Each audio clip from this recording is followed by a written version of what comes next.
अस्सलाम वालेकुम, welcome back to my channel. मोहतरमा जनाब में आप सबका स्वागत है। हदीस मुबारक है कि इल्म हासिल करो, इसके लिए ख्वाह तुम्हें चीन ही क्यों ना जाना पड़े। तो इस हदीस को मैं पूरा करते हुए आज इतवार के रोज़ भी जो है वो यूनी के लिए तैयार श्यार हो गई हूँ। और मेरा मकसद वाहिद जो है वो यही है कि मैंने इल्म हासिल करना है और माशाल्लाह मैं बहुत बड़ा हकूम भी हूँ। तो देखें, गुड मॉर्निंग गाइस, क्या हाल चाल है, कैसे हैं आप सब। ये देखिए सुबह सुबह का टाइम है, सूरज की किरणें हर तरफ फैल चुकी है और ये परिंदे जो हैं वो अपने रिज़्क़ की तलाश में निकल चुके हैं और लोग भी निकल चुके हैं खैर वैसे तो। लेकिन मैं भी तैयार हो गई हूँ यूनी के लिए।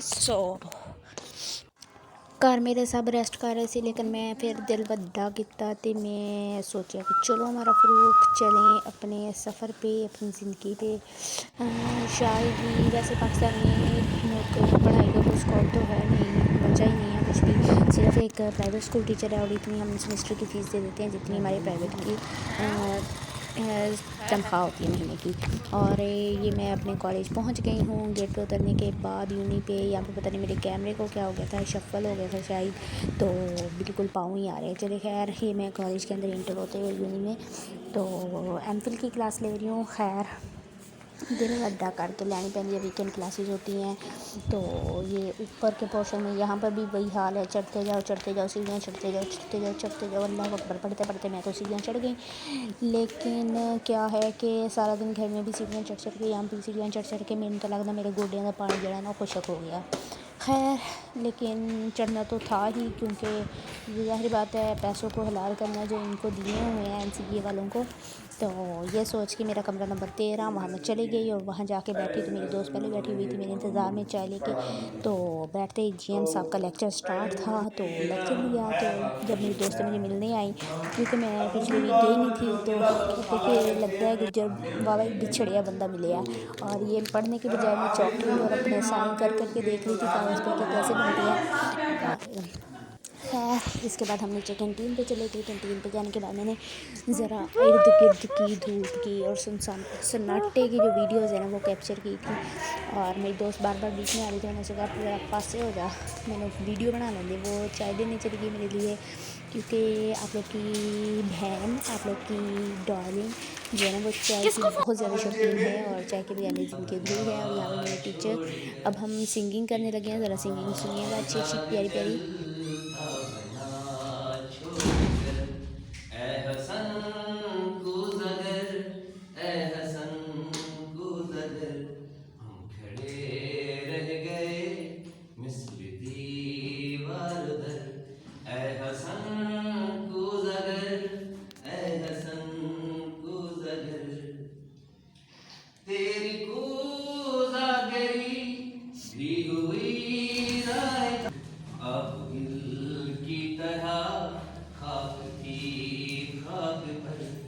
तेरा शाहबाज नहीं अर्जु हमजाद था, कैसा आजाद था, वक्त ने इसको भी रख दिया चाक पर। ऐ हसन को ज़गर, ऐ हसन को ज़गर, तेरे शहबाज ने, ये जो हमजाद था वक्त ने इसको भी रख दिया चाक पर। उर्दू की क्लास और सिंगिंग ना हो ये तो बात चलती नहीं है, उर्दू की क्लास में गुलूकारी ज़रूरी है। और ये फिर कुछ चॉकलेट्स थी जो मेरे पास थी, तो मैंने सोचा इसको बच्चों में डिस्ट्रीब्यूट किया जाए। तो मैं लेकर इसको फ़ौरन ऊपर चली गई। यहाँ पर मेरे कज़न्स मेरा इंतज़ार कर रहे थे दिल की अथाह गहराइयों से। सो मैंने चॉकलेट दी सबसे पहले ईमान को एक दी, और वानिया को दी, हसीब को दी, फ़िज़ा को दी। इनको चॉकलेट डिस्ट्रीब्यूट करने के बाद मेरी भतीजी आई हुई थी, भतीजों मेरी, तो इसकी बारी थी। तो फूफो की तो जान होती है, तो फिर मैंने इसको दी। फिर उसने बड़े प्यार से जो है चॉकलेट मुझसे दी और बड़े प्यार से उसने मेरी तरफ देखा। और फिर आ गया मेरी चाय का टाइम, और चाय हो और मैं हूँ तो फिर क्या ही बात है। ज़िंदगी की जस्सी चाल से है कि हम वो असल में जो जैसा था उसने वैसा सोचा, तो मर जाएंगे। तो चाय की ज़िंदगी होती है, चाय के बजाय ज़िंदगी का भला वजूद ही क्या होता है। सो मैंने अपनी चाय पी ली। फिर उसके बाद बाज़ार जाने का टाइम हो गया, तो रात के अंधेरा भी छा चुका था। और लेकिन हमारा शाम को प्रोग्राम बनते बनते फिर मेरे मामू जान आ गए। फिर मामू के पास पहुँचे तो हमें जाते जाते जो है वो मुकम्मल रात का सन्नाटा हो चुका था। फिर हमने जाते हुए हमें बाई चांस यहाँ पे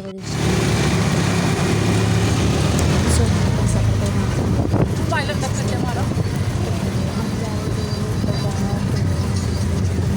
हमारा ये बोर्ड जी बनाना बोर्ड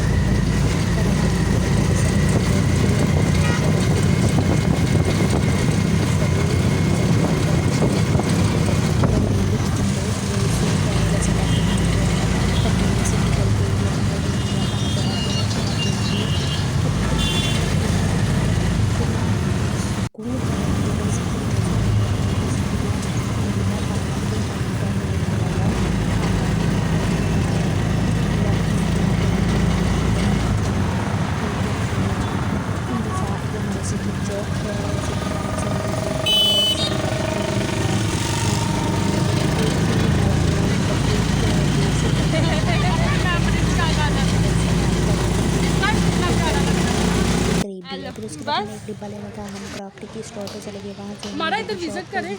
चलो आओ जहाँ पर लोगों ने कहा कि लो जी बाजी की सारी दुकान वायरल करने लगी है और आप लोग को मज़े की बात दुकान के यहाँ पे इंतजार नहीं होता, आज तो मेरे मामू का भी बता रहा है क्योंकि मैं हमेशा घर जाना मेरे अंदर लगा और फिर मैंने कहा भाई तू अंधा है वो बाई चांस मुँह से निकलने वाले जो अल्फाज होते हैं जो हम अचानक निकल जाते हैं और वो दिल से निकलते हैं। मैं भाई नू के भाई तू अन्ना है तो फिर ये देखें अगर से बल्दिया जो है वो इसको सवाल ये लगते हैं लोग इस चीज़ से बाज नहीं आते बाइक्स को हमारा किस और लोगों के लिए फिर मेरी एक शादी आ रही थी तो मैंने सोचा कि चलो देख लेना केड़ी है भाई के पास बुखारी टेलर्स इसको सेट होने के लिए भाई ने कहा आधे घंटे बाद आके ले लेना। हम आगे चले गए, आगे गए तो ये देखिए जानना पड़ता है दुकान हमेशा रस से भरा हुआ होता था लेकिन इसके साथ भी दुकानें ख़त्म हो गई। फिर हमने गिफ्ट्स लिए थे, कुछ हमारी कज़न की बर्थडे आ रही है तो वो पैकिंग करवानी थी, हम गिफ्ट्स पैक करवाने चले गए तो भाई ने हमसे पैसे ले लिए और पहली बात उसने लेनी थी लेकिन उसने कुछ ज़्यादा ही ले लिया।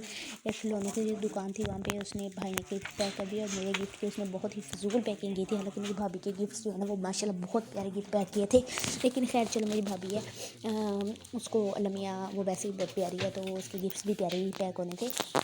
तो खैर हमने शॉपिंग करने के बाद फिर हमारे कुछ छोले बनाने बनाया तो हमने भाभी से चले भी लिए और मैंने उसे मकई के दाने लिए और हमने बड़े मज़े से भूने हुए ना खाए। उसके बाद हम ब्रांड्स पे चले गए जहाँ से हमने कपड़े लेने थे। पहले हम साया पे गए, साया पे हमें कुछ भी कख भी पसंद नहीं आया तो हमने वापस चले गए।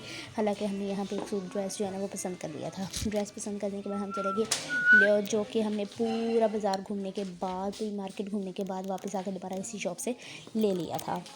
सो यहाँ से निकले तो हम आइडियाज़ पे और ज़ेलबरी से हमने लिया। आइडियाज़ पे भी हमें कुछ ख़ास पसंद नहीं आया क्योंकि हमारा दिल जो था ना वो मेरा साया भी अटका हुआ था, ये हमें लाइन से लेना था तो हमने खैर इसको भी घूमने शूमने के बाद चेक करने के बाद ये हम चले गए थे फिर सफ़ायर पे भी हमें कोई ख़ास नहीं। सफ़ायर वालों ने तो अपने रेट भी अंदर ही लगाए होते हैं कि टैक्स टुक्स डाल के ना सफ़ायर वाले कहते हैं कि किसी तरह ना बंदे के अंदर से आंतड़ियाँ जो है ना हम वो भी निकालें। फिर ज़ेलबरी पे मुझे ये पसंद आ गया था तो हमने ये परचेज़ कर लिया। ये हमें 5500 का मिला, मेरी भाभी ने लिया है ठीक है। तो उनके ससुराल वालों की तरफ से के मेरी मामू वालों की तरफ से ना बहुत प्यार वाला गिफ्ट मिला है तो बहुत प्यारा था। खैर इसकी ट्राउज़र पे भी एम्ब्रॉयडरी हुई है और वेल डन। फिर मैंने अपने कार्ड से इसकी पेमेंट की तो और हमने शापर ले लिया। और आपको वैसे की बात बताऊँ जब मैंने साया से शॉपिंग की तो साया वालों से मेरी लड़ाई हो गई। उन्होंने कहा कि बाजी आपने 3000 रुपये देने। मैंने कहा भाई वो किस चीज़ के 3000 का तो मेरा सूट है तो वो कहते हैं कि 500 रुपये जो है ना शापर के। मैंने कहा आपको बताना चाहिए था कि शापर के पैसे जो है अलग से जाते तो वो जो बड़े मज़े से कहता कि बाजी इतने से पैसे तो हमें बताते वो भी शर्म आती है 5 रुपये तो हाँ। मैंने कहा तो 5 रुपये वो असल में जो जैसा था उसने वैसा सोचा लेते हुए शर्म नहीं आती 5 रुपये तो है आप वैसे दे दिया करें।